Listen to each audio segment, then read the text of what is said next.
Servisa evlekaria Ukrainei roja sesheme çare hezirane ragihand kuve pira stratejika kirime ya dibine avede bibikaranina tekemenian kirie armanç. Tezgeha evlehiye di daksuyaniye de ragihand kudi operasyonede 1300 kilo tegemeni hatine bikaranin.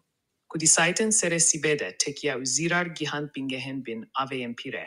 Kujibo Rusya'ye damareke serekeye, jibo dabin kirina elektrike, jibo aksa Ukrayna'ye.